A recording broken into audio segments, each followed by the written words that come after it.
Thumbs up if you can hear me. If you can hear me, give me thumbs up, please.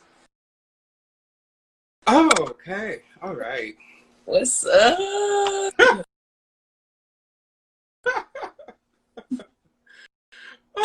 I'm great. I feel a moment of nervousness, and I'm like, chill, you were just doing this. Like, you were just on the phone. I'm like, yeah, same thing.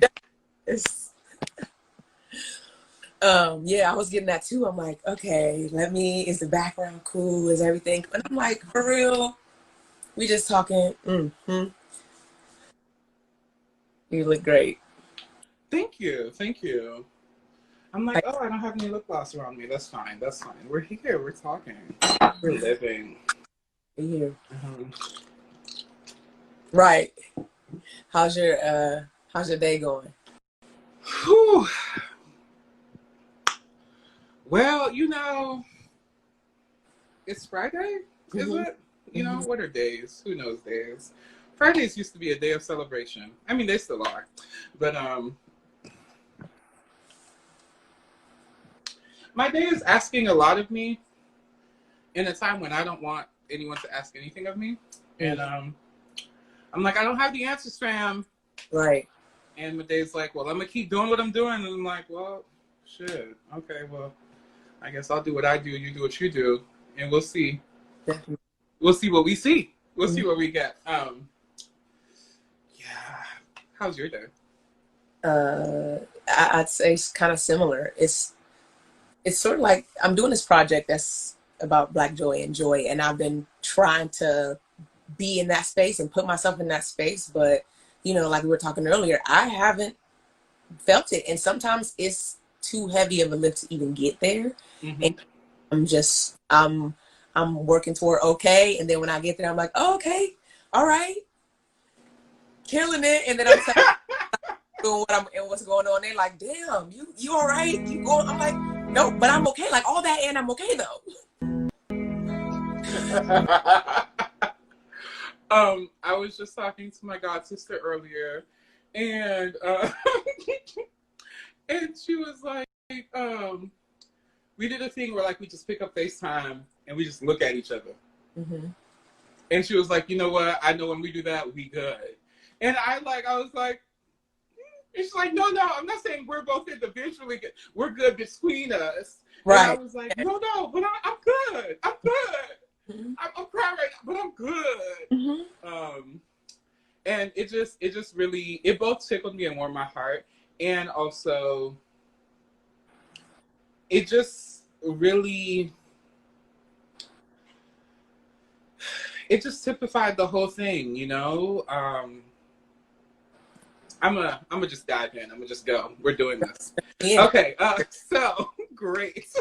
We are how it was going. You know, thinking about cultivating joy and sustaining joy and sustaining happiness. So many amazing Black queer women, Black queer writers and authors, Black queer trans people have taught me about the usefulness and the practice of joy, of happiness. One of my favorite quotes from Maya Angelou is, I can't remember it word for word, but she describes basically that she cares about humility and not modesty. And she said something to the effect of, because modesty will fall off faster than a G-string off a stripper when you tip her or something like that. Or it was very specific and very graphic. And I love it because it was like faster than the G-string off a stripper's ass crack when you tip her or something. Right. And she was referring to her own history and her own work with sex work. And I was just like, fuck it up, bring it home, Maya. And I think about the modesty.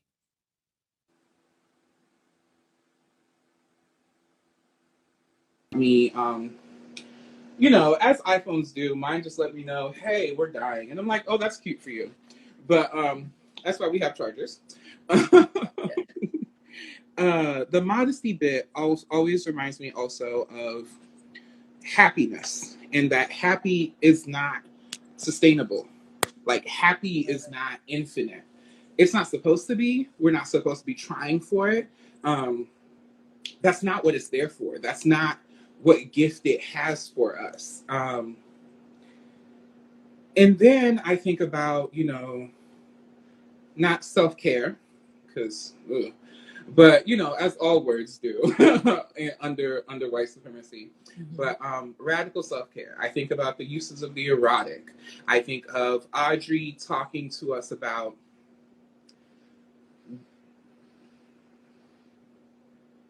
it is resistance for me to prioritize myself, my care, my body, my joy as a practice, not because society has given me a right to do so, not because I've amassed enough wealth or access or power that I can like choose to move however I move and I don't have to care about or regard how it affects other people. But like, this is a commitment, this is a dedication, this is a practice. And not even part of that, that means it's rooted in principle. That means it's rooted in me doing the things that I do,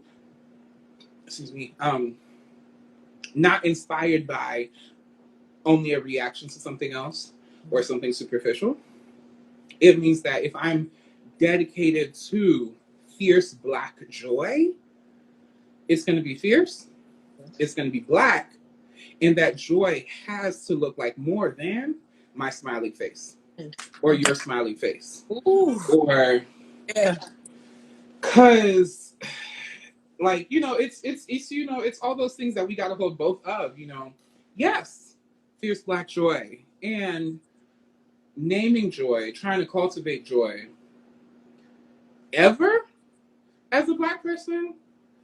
And then in 2020, yeah, it's something like when somebody's like, well, you got to find a joy in it, I feel attacked by that. Like, don't even tell me to find, because then that tells me that yours is like, you have found some grabbable joy, and you're telling me like, search for it. I know things are shitty, but like, dig down deep if you can. And like, yeah, I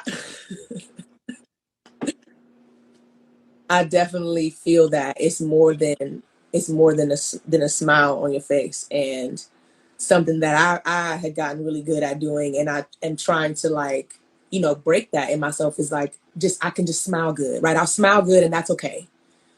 Because while I'm doing this, because I know it makes the person feel better, I'm in myself feeling like, this is a whole lot of work. This is a whole lot of work. So trying to trust myself and also trust the the folks that I feel safe with enough to be like, all right, I got to be honest. I'm feeling something, and it ain't joy. And let's talk about it. And I'm a talker. My friends always say, like, you be like, you put it down, Meysha. But like, and I'm like, but wait, but like, what if I didn't feel that way? Let's go to, and they'd be like, no, but it's alone. It's, so I see you. still seen. Oh my God. Cause woo, a talker. Yes. We're tribe. We're kin. Mm-hmm. We're kin. Now I do have some questions for you. Please do. I'm here. The Deja, she speaks. I'm here to speak. And I'm listening. I told them, I let them know. I said, when the Deja speaks, you better listen. Oh my God, yo. That was. What you thought about that?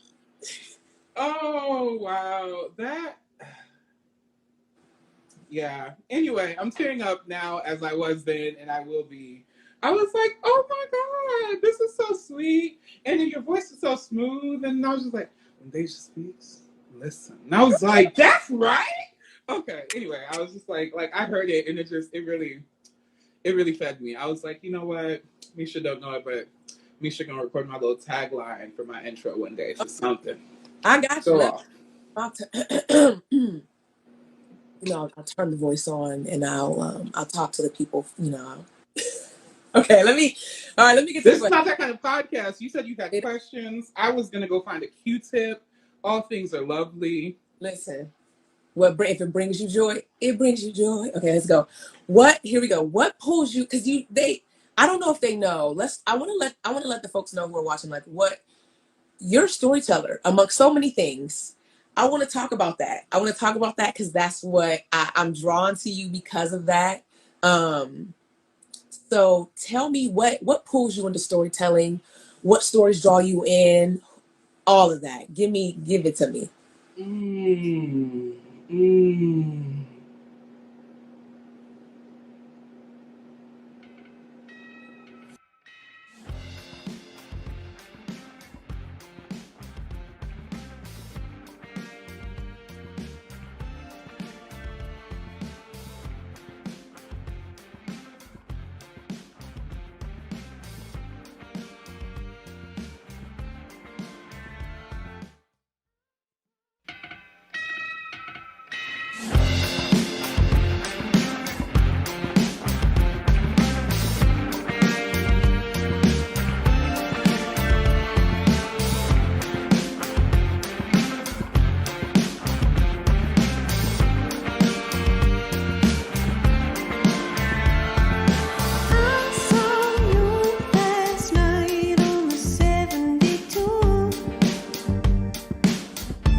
lovely. Listen, if it brings you joy, it brings you joy. Okay, let's go.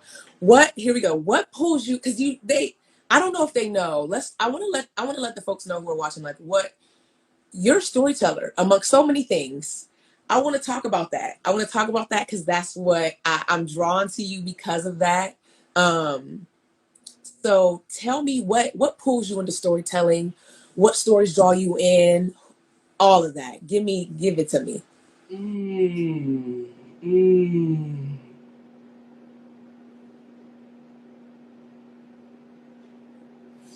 Okay. I was like, what kind of answer am I feeling right now? Am I feeling real poetic? Am I feeling autobiographical? Am I feeling nationalist? Do I want to be like, well, I was born in this island of Haiti, and my people, we are a storied people. And that's definitely part of it. That's definitely a big, big part of it. I feel like some of the best parts of growing up, not just outside of this country, but like growing up with a lens and focus that was definitely censored in America, but outside of America, stories and riddles and the way we used words and the ways we were dramatic in doing simple shit. Not boulette! Okay, I'm sorry. I had to scream. Hey!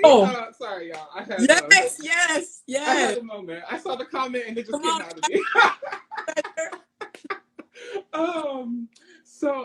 But yeah, like my people, in terms of like myself and like my literal family, and also my people and like the grand scope of like Haitian people and Caribbean people and African people, like we are just so emotive, so creative, so just like everything we do and say can hold so much.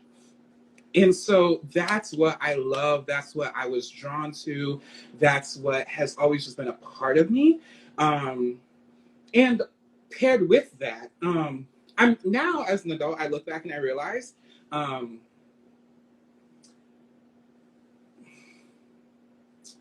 do I, as an adult, I look back on myself, my childhood, and my like how I made sense of the world, and I realized that there's a lot. And I named that because the way I make sense of the world was also what led me to stories, because stories made sense to me and helped me to. It was like there was a missing piece between what I was seeing or what I would put out or say or do with other people and how other people would receive it. And stories would be that missing element that would give me like, this is the whole context. These are all the other things happening outside of yourself and outside of how you're perceiving either this person or this interaction or this kind of relationship. So that it can be not just, I want to use the word useful, but useful, and I really mean useful, like effective, so that you can actually communicate, so you can actually participate, so that you feel like you're a part of your family, so that you feel you're a part of your community, so that you feel like you have like ownership and a place as in terms of identity, in terms of legacy, in terms of being rooted. So two things. One, Haiti. That's why I love stories, because we're storytellers. Two, my own mind and how I make sense of myself and how I make sense of other people in the world at large. And then thirdly, as with every artist and every creative and every person out there, because we all are definitely practicing different kinds of art. There's some trauma in there. There's some pain. There's definitely lots of escapism, and escapism, both in the way that people usually use it, which is, to my mind, pretty ableist and pathologizing of like, escapism, you're trying to get out when you shouldn't be. Right. Because staying in suffering is somehow valuable and noble on its own, but not the point. Point is, and also escapism in the sense that what I was used to and what I used to like root myself in my identity and how I communicated with other people and how I formed relationships was changed very dramatically several times when I was growing up and as an adult, but especially when I was very young. I moved countries. Even when I was in the same countries, I moved between different cultures, between different schools, different languages, different education systems. Like my whole world would just change over time. Or rather, I said over time, I mean overnight. It'd be like, you know, like it wasn't like things were always sudden and like really dramatic in that sense.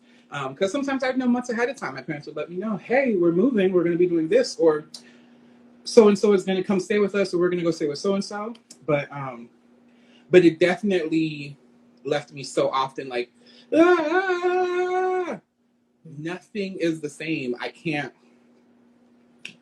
Like, I don't know what's up. I don't know what store to go to. I don't know who to call or where to go if I need anything. But you know what's always the same? A fucking library. Okay. You know, a good librarian who's gonna let me hide from the bullies, you know. Mm-hmm. What stayed the same is, you know, I'm not gonna name what books I was reading because certain authors won't let go of their transphobia. Okay. And transmisogyny, but that's neither here nor there. But I read all kinds of fantasy and fiction books, which again, as an adult, I look back and I'm like, girl, of course you were. You were looking for folktales. You were looking for folklore. You were looking for the things you grew up on, the things that fed you, the things that felt like home. And yeah, the great stuff. Spent lots of times in libraries, and books translate between languages and have rules, and stories really, really, really kept me here. Like, kept me here. Baltimore. Yeah, we got thanks for these comments, y'all, by the way. Thank you, everyone who said great things and shared all the love. Y'all are great. Please keep them coming, too. And there's also the question function in there, so if y'all have questions, please feel free to put them in. Yes, please drop them in, because Lord knows I talk. And I like to. Yeah, the library is, that's real. That's so real. I definitely relate to that, being like a safe space, being somewhere that like my aunt thought was like, hey, that's a good place for her to go. And I'm like reading all type of books. Like back in the day, I'm in like, you know, 5th grade reading Elin Harris and yeah. Oh. Okay, Elin Harris touched my soul. I said, I don't know how, but I relate, I connect. Yeah. You know, this is such a mishmash of cultural references. I remember. You're like that too, though. I remember. I thought Tyler Perry was going to be Elin Harris, but like for movies and TV. Yeah, right. Yeah. And it wasn't even. Tyler never told me he was going to be Elin Harris for movies and TV. So I was just like, duh. This is going to be great. We're going to. And then it was like a complete opposite. And I was like, oh. Oh. Mm-hmm. But anyway, go ahead. Yes, Elin Harris. Yes, reading Some Coldest Winter Ever when you were in the 3rd grade for nobody's business. But I was at the library, so it's okay. Swinging my little legs, just like, ooh. We do have a question. We got a question for you about your book choice. Let me get to it. What are some of your favorite childhood books, Deja? Ooh. How much time we got, y'all? Let's go. Okay. Ooh, I feel so bad. Okay, no, I don't feel so bad. It's by a white woman who is totally appropriating and stealing a story. But still, I do feel bad, though, because this is not going to be informative and helpful. So I'll mention it. There's a story that every few years I think about it. I go scouring Google and the internet. I finally find it after searching through the internet for like 3 weeks. And the key points I remember is that it was one of the first books I read where the child, the main character, was from Haiti, immigrated to the States, and immigrated to come stay with family. And then there was this whole element about like, oh, she had been raised to be a priestess, and the Dahomey tribe that like had kept its lineage in Haiti or whatever. It was very Storm from X-Men. if like Storm wasn't being used to be like the token Black woman in a white institution and organization. That's basically the cops. But you know, that's neither here nor there. We can talk about X-Men another day. But I just loved it. It was great. That's not helpful though, because there aren't names. Other stories that I loved as a child. I'm gonna give you guys authors because each of these authors I've read literally anything they ever put out. All the little white fantasy authors got a lot of my time and money. Garth Nix has the Abhorsen trilogy, which I love. Tamora Pierce has this set of novels that I actually use pretty heavily in my like genuine real life, like spiritual ancestral practices. And it's these 4 kids who become like blood brothers and sisters or whatever, because they have a kind of magic that other people don't recognize. And they just go around like breaking the world in half because fuck it, adults are mean and cruel and terrible and they deserve what they get. So I love that. What else did I read as a child? Why am I blinking? Harry Potter, but you don't even need to read Harry Potter. And honestly, yes, because fuck J.K. Rowling, but also, even if you weren't, you don't even need to read Harry Potter. What I want you to know is there's a website called fanfiction.net, okay? I have gotten my life on some fanfics. I've read more fanfiction in this world than, like, I don't even know, like... You're going to have to send me some recommendations after this. Oh, babe, where do you want to start? Because I got you. That's what I read as a child. I read a whole bunch of, like, books from the library, but really, I discovered fanfic, and it was just the answer to everything I had been needing because, again, I was looking for home. I was looking for folklore and folk tales. I was looking for representation. I was always reading stories that are coming of age that are usually, and because coming of age, they're usually tweens and like 12 to 13, but sometimes often quite older. Diane Duane has a series called So You Want to Be a Wizard, which also, again, from a white woman's lens, but like genuinely good underlying practice and ethics about magic and power and how you relate to the world and what it means, not just what it means to be magical, but like that again, this shit is not about having a mystical replacement for a gun and being a police officer. It's really about how you live, the impact on other people, the impact on the environment, and that power is not something individual that you have to create for yourself and then bludgeon other people with, but it's about having a community and a relationship. So I love it. Thank you for everyone who's putting fanfic links in because yes, archive of our own is my shit. Love that. I ended up reading a whole bunch of Glee fanfiction, which I'm not recommending to anyone. But if you're already into that, get at me because I got racks. I also fell into a soap opera fanfiction hole once upon a time, and I'm still kind of in there every few weeks. But and I don't even remember the question. What was the thing? Where was I going? Well, we started. I mean, you were given it's answer.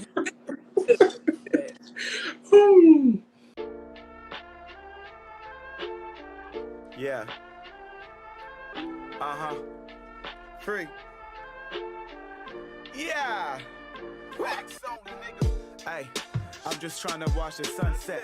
Make sure that my sunset. I ain't even done yet. Running like a suspect. Rolling, I got no flats. Growing up, that's no flex. Stopping on my whole back. I got bigger goals. Yeah. Free. Yeah. Wax only, nigga. Hey, I'm just trying to watch the sunset. Make sure that my sunset. I ain't even done yet. Running like a suspect. Rolling, I got no flats. Growing up, that's no flex. Stomping on my whole back. I got bigger goals than my enemies have. I've been burning down the roof, cause the ceiling is glass. Fill my way Hennessy fast. I need that energy back. I ain't fishing for the feeling that the sympathy casts. Why the hell they frontin', talking about they selling cocaine? Nigga fuck around and they gon' hang you by that gold chain. I done seen the whole game.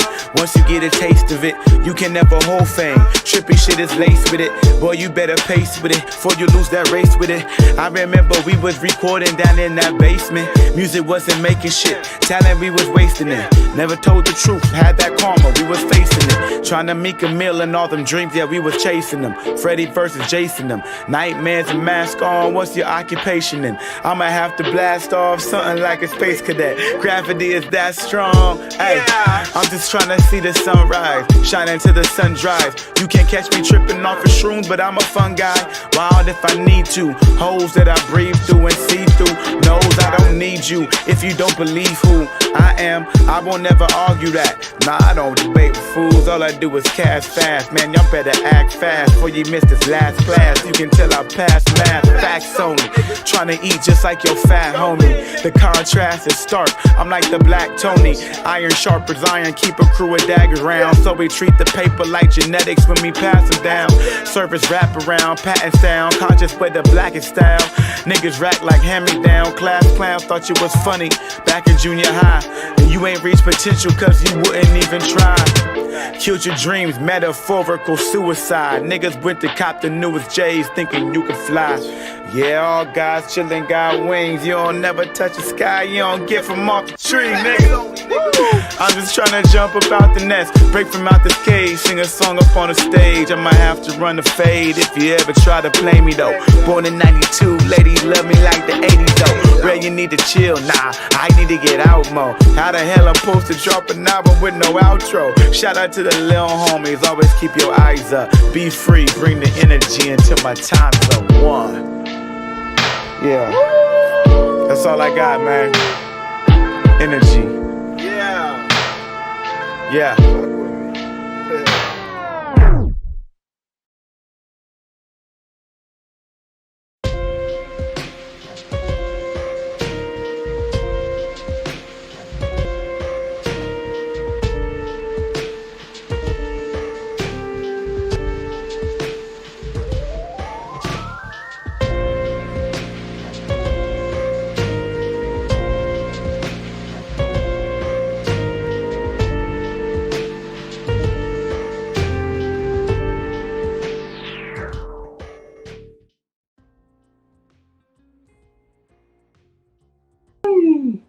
We've covered a lot of ground. We have. Okay, I want to hear about how, because I know you do a lot for other folks. You do a lot and giving a lot of people joy, and I want you to talk about that, because I want folks to know. I want people to know what you do. You do it all.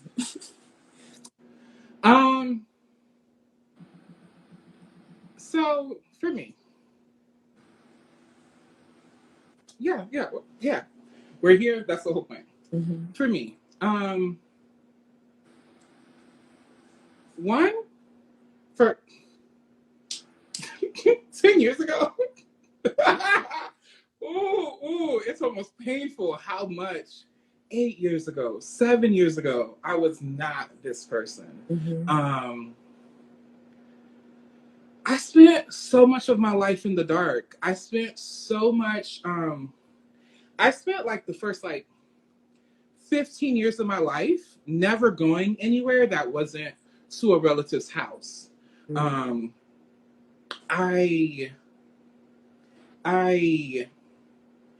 My life was just very small interior.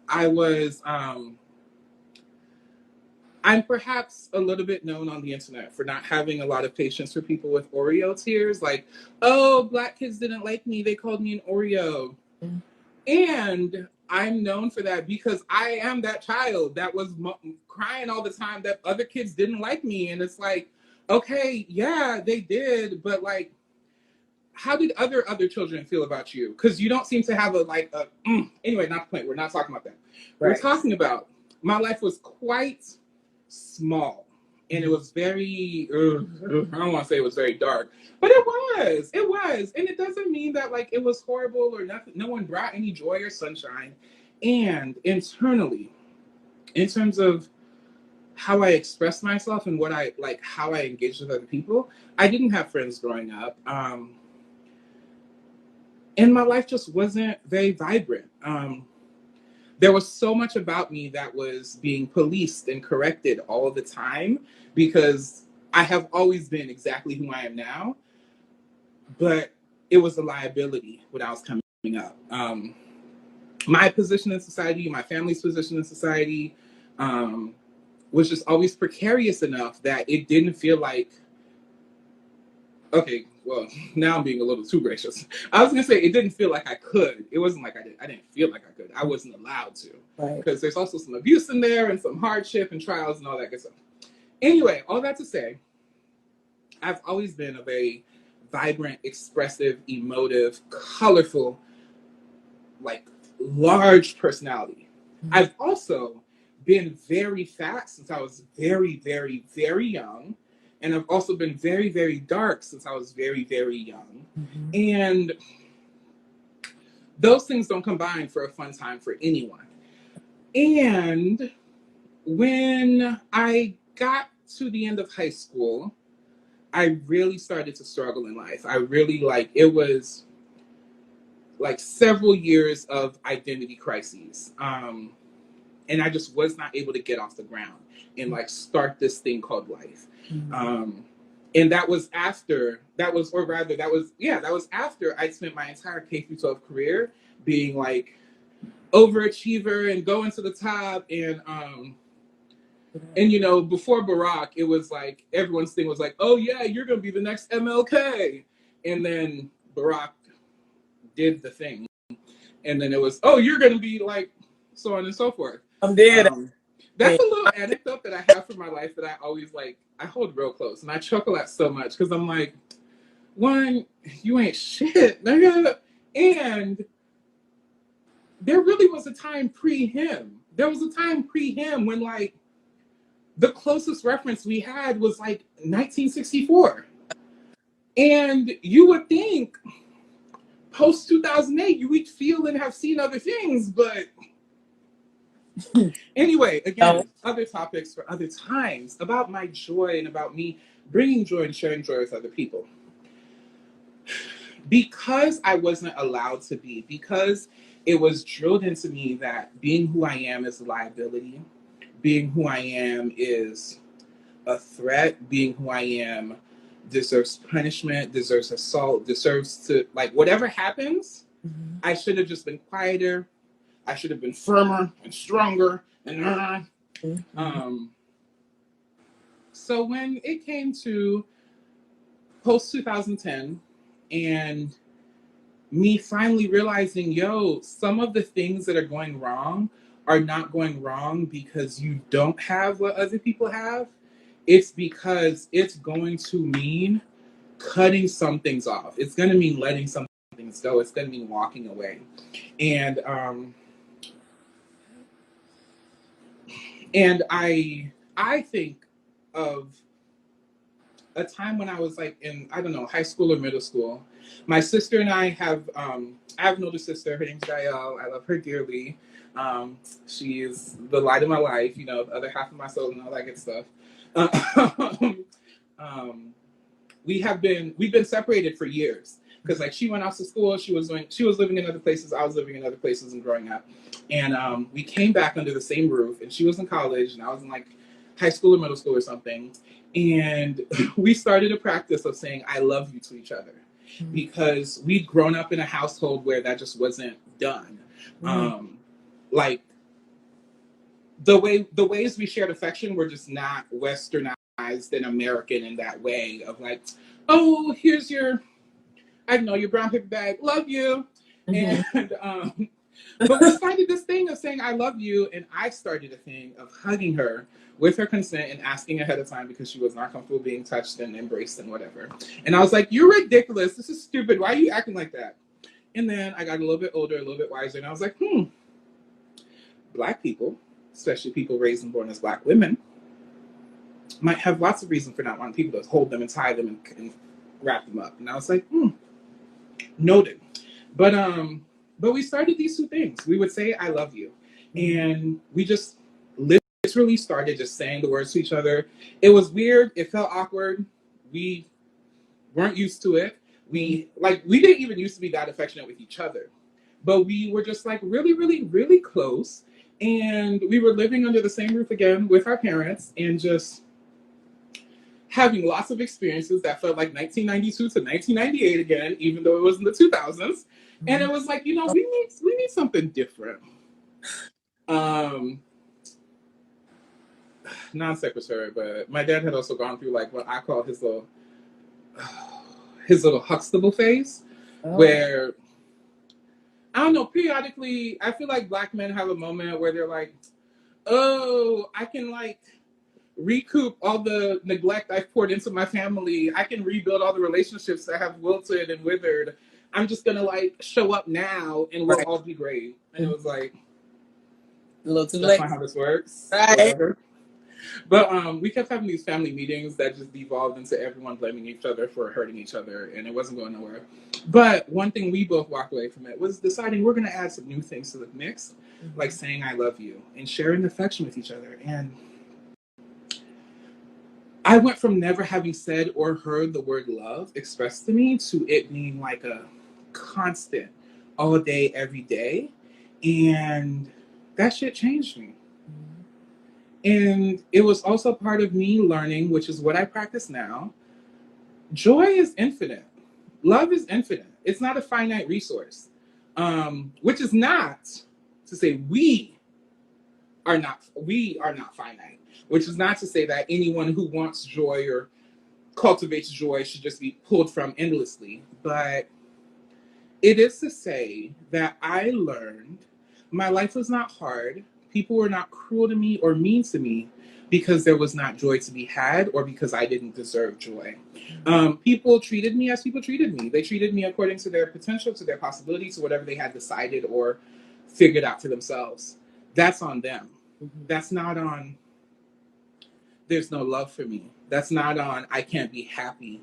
That's not on, no one will care for me.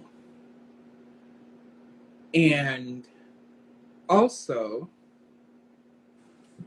I've mentioned, childhood was okay. I don't even want to use the phrase childhood was rough because I'm like, okay, and nigga, and also I'm an Aquarius. I always want to feel like a special snowflake. I don't want to be predictable. I'm an Aquarius too. Just saying. And I'm just not thinking about it, so I don't give me too much because I don't really know. But... I'm not doing this for you.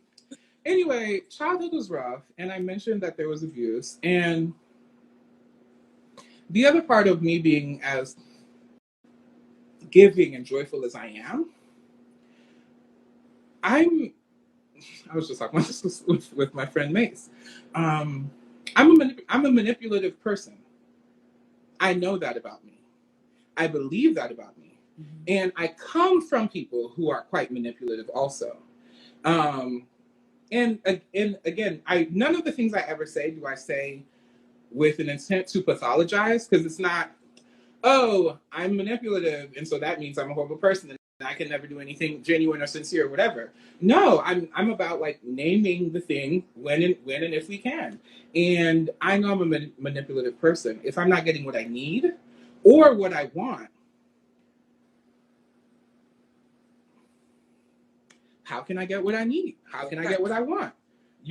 And emotions are there to finesse and finagle.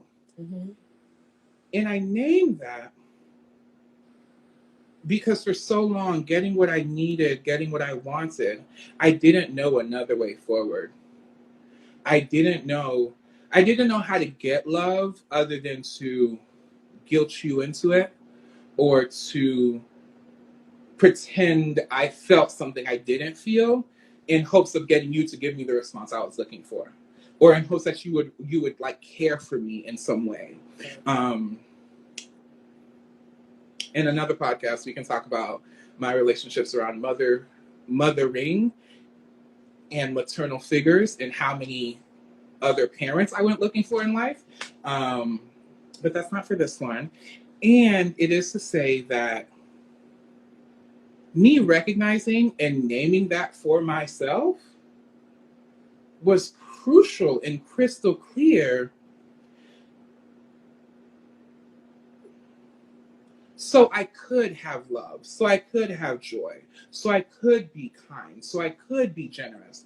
Because I remember initially, I was like, clearly all of that is wrong, so I'm just not gonna have any of it, and I'm not gonna do it, and I'm not even gonna try or pretend or whatever. And it takes some trial and error. If you've never had a friend or been a friend, you don't know how to be a good friend. You don't. Like, and that's okay. It's gonna take trial and error. You're gonna have to practice, baby. And that means you're gonna mess up sometimes, You're gonna hurt other people may hurt you. Not me. Other people will hurt and you will hurt. And sometimes you'll hurt from your own doing, sometimes you'll hurt from what other people do. So yeah, I give a lot of joy. I give a lot of joy and the word freely because I make myself responsible for where's this coming from? Like, where's the source of this joy? Because if it's not mine, then I can't give it. If it's not mine, I cannot give it. And also, that shit's free. Like, that shit is genuinely free. Because there are other things I can give that cost me. There's confidences I could just give to anybody and it could cost me. There's trust I can give to people that could really come back and bite me in the ass. And also, I'm not a fighter. Like, that's a whole other thing too. I'm not a fighter. I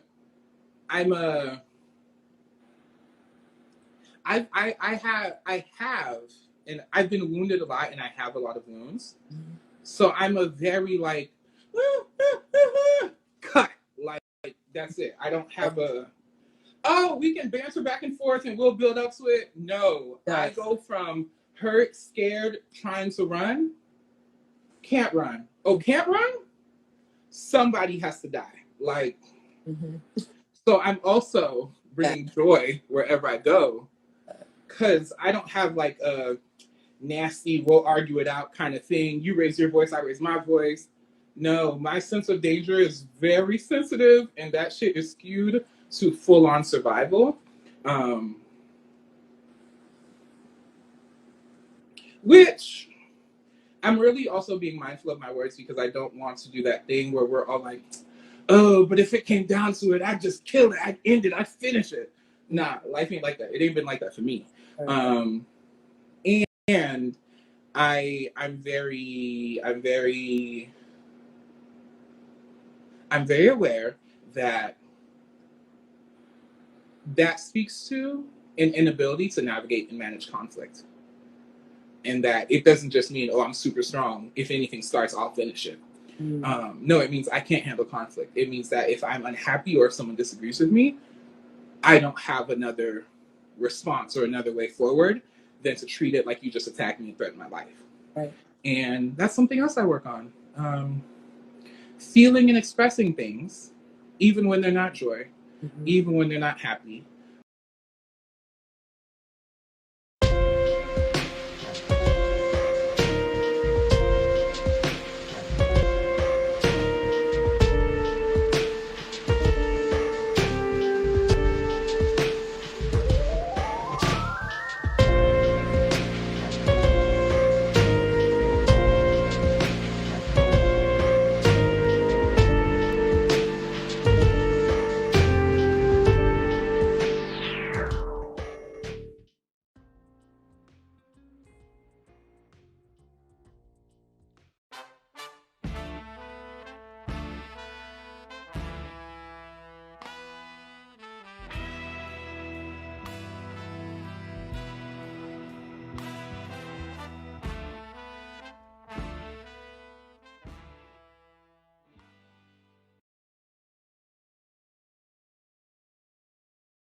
because for the longest I couldn't feel or express anything, because the way I was sad was too girly, the way I was happy was too sweet. Or what are all the other euphemisms people use for calling you a faggot growing up? I don't remember, but like too sassy, too zesty, too whatever. Everything's Just too much. mm-hmm. So I shut down completely. And when I opened back up, I was like, great, I'll open up and I'll manifest brightness and joy and love and light. And I mean, I did it. It was great. It worked for a time. Yeah. And then it didn't. And it dropped me and I was a little scratched up. And now I'm at a place where, again, sit with and experience the things you're sitting with and experiencing. They're not by mistake. They're not by accident. It's not a contradiction. It's not a contradiction to need healing and offer healing. It's not a contradiction to miss something or miss someone and hate them. It's also not a contradiction to love someone and hate them. I got a lot in me, got a lot of potential. It's almost as if there's the potential of the entire universe in my little heart. And so yeah, I give joy, I give love. I'm like an effusive and warm person. And that speaks to my own self-worth and growth and how powerful I am. And it speaks to the people who modeled for me, the people who taught me. You know, in your great little voice note about me or whatever, you mentioned me hosting and cooking for people. And that's the kind of shit I've been drawn to since I was a child. That's the kind of shit that I also was like, that's the kind of shit that horrible things were done to me to train me out of and beat me out of, you know? Because I'm too warm, I'm too kind, I'm too giving, I'm too trusting, I'm too naive. And also I'm too much a woman's business. I'm always in the kitchen. I'm always either trying to eat or make some food or give other people food. I'm too generous. I'm too like, all these words, and I'm using them deliberately because, you know, I think of it as the Loretta Devine character, but like, you know, fat Black women are supposed to be, you know, Jill Scott, you know, shea butter and warm curves for people to just lay themselves up in and wrap themselves up in. And also never protect and never defend and not actually practice and learn about how do I cultivate that and nurture that in someone. Because, and this is another factor of like my upbringing and my childhood and the impacts, like, I learned so much from all the women that I spent my entire childhood and my entire life around. And those women were also such a big factor of correcting my behavior and correcting who I was. And yes, there's transphobia and homophobia and misogyny and internalized shit and externalized shit. And those women, like I said, they modeled it for me. They knew how the world treated them. They knew what the world had for little Black girls who grow up wanting to mother other people. They knew that you are a mark, that they knew that anyone and everyone will come along and they'll whisper pretty somethings in your ear and they'll tell you you're divine, you're gorgeous, I will cover you in diamonds. Oh my God, Meysha. Oh my God.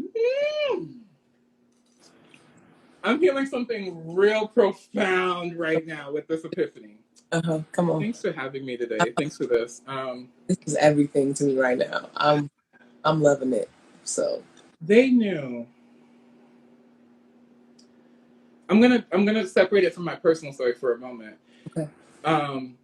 Tina Fey, white woman, comedian, 30 Rock. Tina Fey has a book called Bossy Pants, and in Bossy Pants, or was it in Bossy Pants or was it about it? Either way. She said something to the effect of, oh, I should just look it up because I don't remember the specifics, but something about how either she prays for her teenage daughter or she worries for her daughter. And something about like it's in the predators or the men who might prey on her, and something to the effect of because it's the broken-eyed look.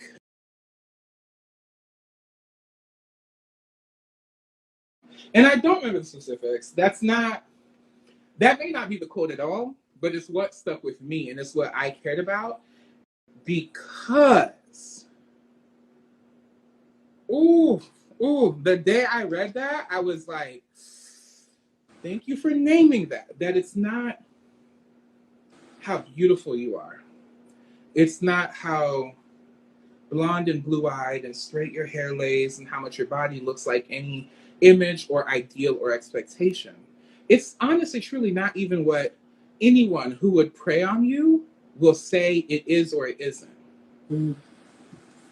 She knew, like I knew from experience, like so many of the people who raised me and taught me and also tried their best to safeguard me, even while harming me themselves. Motherfuckers are out here developing a skill for recognizing someone lied to you about your own brilliance. Mm. Someone convinced you your gift was your curse. Someone encouraged you to believe you have something to make up for, you have something to apologize for. Mm. And it's for deeply held things that are true about you, true in you, and true of you. And I know, speaking again as those predators, I know that that gives me an opportunity. Now, I separated from my own personal story because something I haven't yet talked about, but apparently it's the season. A few years ago, I transitioned. I hadn't seen my mother or my father in years because they lived in another country and I was living here, and also our own whatever.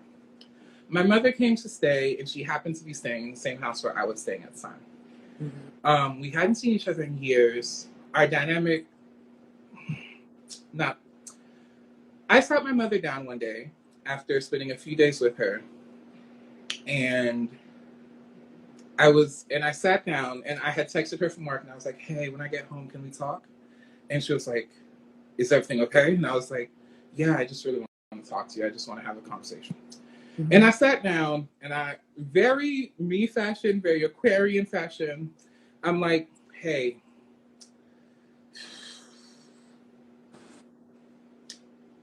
you don't have a son, you have a daughter. I'm attracted to men romantically, sexually, what have you. And I'm not a part of this family anymore. And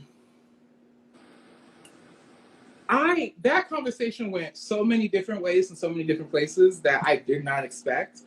In like, I don't want to say just the best way, because again, I'm working on, I don't need to feel like I need to apologize or edit things so that things sit nicely. And genuinely, me and my mom have been like, I've been right up under her left titty my whole childhood. Mm-hmm. So we know each other very intimately in the best and worst ways. And growing up for a long time, I always said, like, my sister may be my dad, but I'm her. Mm-hmm. And a lot of people know to, like, act right when it comes to her. Because mm-hmm. she will make it your business if you're not treating her right. Again, in the best ways and in the not so great ways. And I'm very much her child. But anyway, we have this I say these things to her. And she gave me a line, which I wasn't expecting, but like all the parents say apparently. Where'd you get this? Who gave this to you? Who said this to you? Who whatever? And I was like, wow, are you really giving me like a It Gets Better, a Lifetime movie coming out story moment about like, how could this happen? How could this be? I did not expect that. Like, mm-hmm. Given who I am and who I've been all my life, and that you've been like literally addressing that I am not like other kids and other people my whole life, I didn't expect you to be like, where did this come from? As if it's new or surprising. Right. But the thing that this conversation helped me heal, is she shared some words with me that have been like written across my heart ever since. And I remember being like, "Ugh, what? You don't even know the story, and that's why you don't even know me. You're confused." Actually, no, I wasn't like that at all. I was actually very whatever. I was receptive. Point is, she said something to the effect of, "I don't know who he is, and I don't know what he promised you."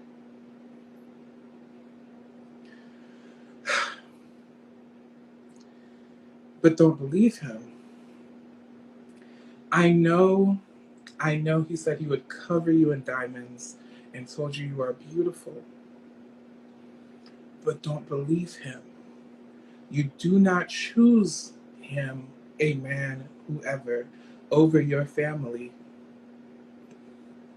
no matter what they offered you.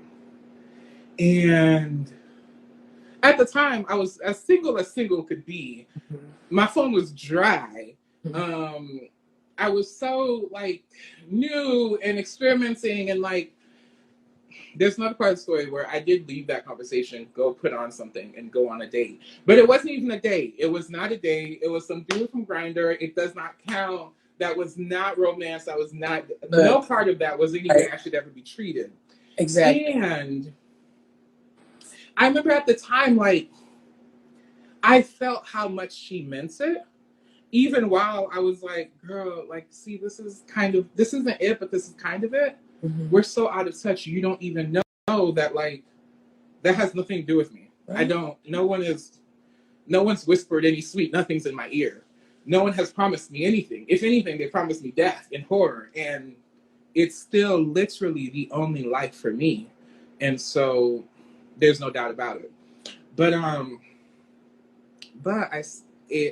I'm reminded of those words now because, again, someone said that in the comments, like, these are all your superpowers. And I was like, absolutely. These are my gifts. These are my blessings. And they are like fiercely one. Mm-hmm. And they have to be protected. I have to be protected in sharing and expressing and wielding them. Because again, lots of pain, lots of trauma, lots of projected, internalized, externalized things. And those women who I remember so fondly were not done well by in life. It wasn't a legacy of, we're pillars of the community, we're the house everyone can come to and eat or take a rest or have a nap and so on and so forth. No, it was the legacy of, if he's hurting you, you can come to me. Mm-hmm. Because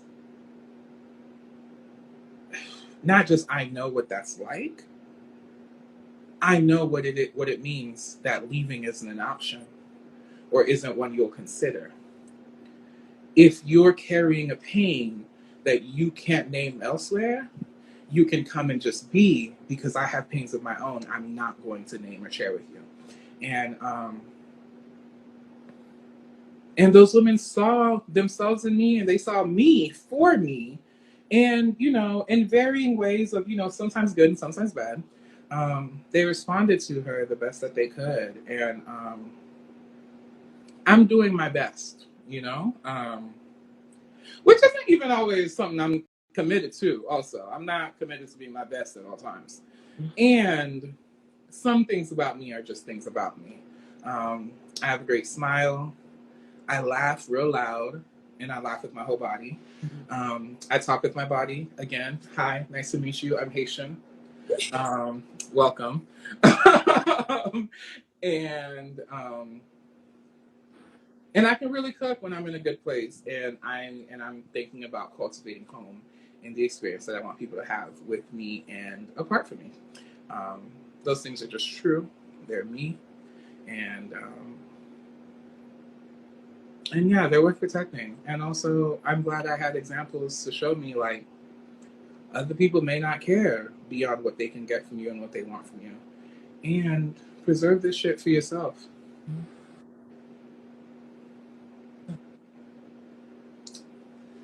3 hours later.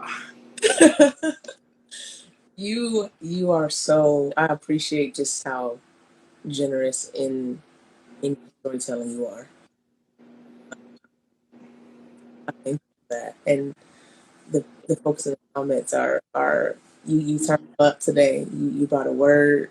You in here, Deja. I mean, I knew when we were talking on the phone. I'm like, we should be going live right now, just because of the nature in which you share things and how you talk about the way you impact it and the way that you choose to impact others, because it is something to have to fight for joy and then not turn to the folks around you and then make them do the same, like make it hard for them to find joy for themselves.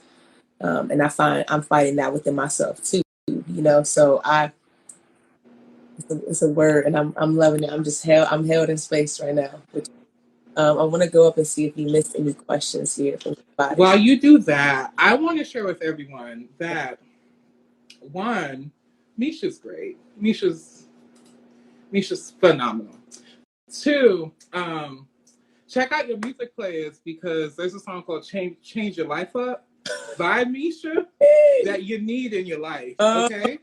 You heard it. Listen to it when you grooving and you feeling like, ooh, boo, I need to get me a little boo. I'm gonna send this to my little boo thing. If you got a boo thing, send it. If you ain't got it, add it to your little manifesting your boo thing playlist. And I mentioned that Meysha's great because I would be this transparent and forthcoming in general talking to Meysha, and I had the pleasure of listening to Meysha's episode of She Is Fierce. She Is Fierce Stories on I think I listened on Spotify, but I am certainly walking in your footsteps. I am following, and I am a part of a legacy in like extending a door that you open. And it wasn't something that I thought about or planned consciously, but definitely it was hearing that episode that convinced me I wanted to be a part of this week. It was hearing the episode that convinced me that I'm excited for this conversation, that I want to share this conversation, and that that like has me like, yo, like be real with yourself, be real with the person who you're speaking to, and again, think about the person who needs to hear someone talk about their mother, their grandmother, their aunt in this way, their father, their life experiences. Think about what it means for little Black, queer, and trans, and NB, and non-binary, and gender expansive beings and people to come across record of how